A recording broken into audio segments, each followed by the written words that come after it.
Hey, this is Chuck from Monocoque Metalworks. This is the last day. They are coming to pick it up tonight. So all I've got to do now is finish these tail lamp openings. And then I've got to rivet the closing panels we made up last night into place. You can see I've got some primer on there for the overlapped part. And then I've got to I'd like to sand and scuff those down a little bit. Get them just hooked on with the Clecos so they can see how they fit. I want to get the boot lid and the doors back on so they can see how they fit. And I've got a little bit more grinding and sanding to do. You can see I got a really nice result over here with this side, and I've just got to finish up this side. So that's what we got to do today. I should be able to get it all done. Got to get to work. Okay, not real proud of some of this, but I've got to get this all pulled together, and I got 17 things coming together here, and I got to make this work. So here is our lamp master. See, we're lining up the hole right there. All right, and then we need this to be flat across here. That's about right. All right, so now I've traced out where this goes. Oh, what a mess. Okay. See, now I've traced this here, and we've got to get it so that it fits in here. All right, so let's just keep going. I actually had to cut a slit in here and pull some things together. You're never supposed to do that. That's like a major no-no for metal shaping. But drastic measures are called for here. All right, here's some videos of this side coming together. It is not pretty, but it's happening. And I've got a pretty good fit on the tail light. I wasn't even sure I was gonna be able to get a good fit on the tail light. So we're looking good. It doesn't matter what it looks like right now. It matters what the finished product looks like. So we're just working our way in. I had to add a little extra metal here. That is not uncommon. And so now I'll just trim this off as I grind it down. So let's do that. I hate these tail light openings.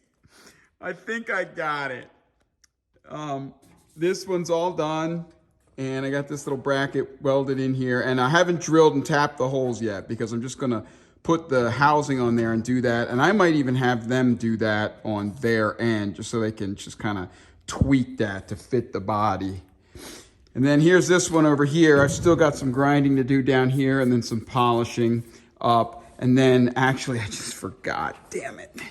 This little guy here is broken, so I need to fix that too. But, you know, it is just hot and hectic here.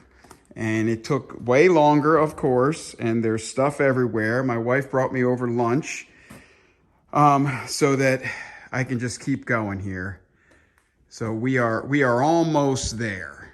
So I got to grab something to eat, and then clean up, flip over, and do some grinding and some polishing and put it back together. I got about 4 hours left till they get here.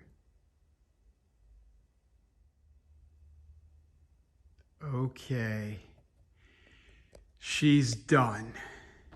I got a text from Brian a little while ago that said ETA 4 o'clock.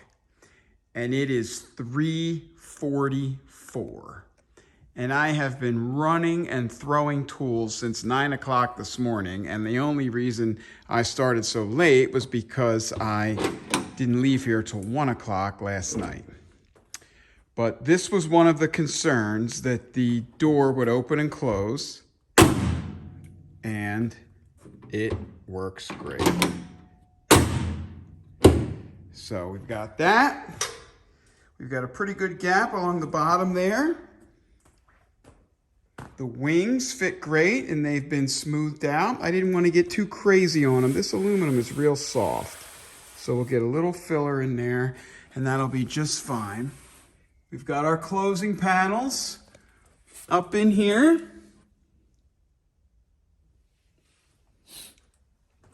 The boot lid fits very nicely all around.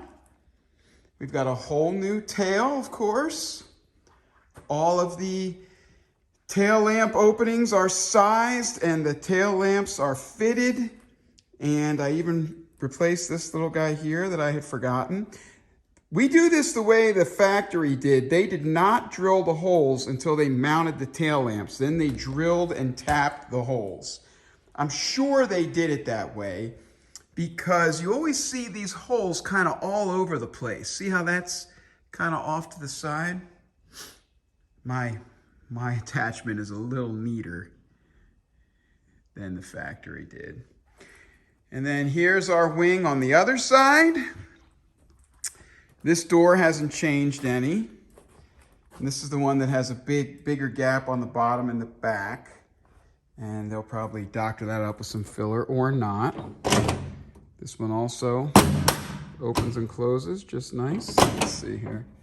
There we go. All right, and there's our closing panels over here. A little bit of a gap in there, but that's all right. There's a closing panel up there. We've got new sills on, and they've got the hidden subframe tubing inside of them. We beefed up this mount here for the outside bonnet latch. This is a 67, but it has those style of latches for racing. We've got new panels on the front and here. On this side, we have cut out for the side pipes exhaust. Over here, they run a dry sump system in this car, and the dry sump oil tank goes in here. So this is all identical to what came off of here. And then Brian is actually bringing some little cover that goes down here, and we may have to cut a hole in there. New sill on this side with the subframe as well. Everything stayed in place. This moved up a little bit. This does not fit the rotisserie. Don't worry about that. I didn't make this rotisserie. It was made almost 30 years ago now by a local guy who restored his E-Type, and this won't sit in there right because there's some bracketry down there for the rear end on this race car, and it's sitting up off those rails. So that freaked me out at first, but we figured out what was going on. That was fine. So we just need to hold it in there. But it all worked out great in the jig. Here's our smooth tail. Got that all ground down and smoothed and polished, and should need very minimal filler there. So there you go. One repaired race car, and let me tell you, it was a lot more work than I thought it was going to be, but I am very happy with the result. So, for you guys that followed along from start to finish, I know it got a little tedious at times. Just imagine how it was here. Let me say, thanks for watching.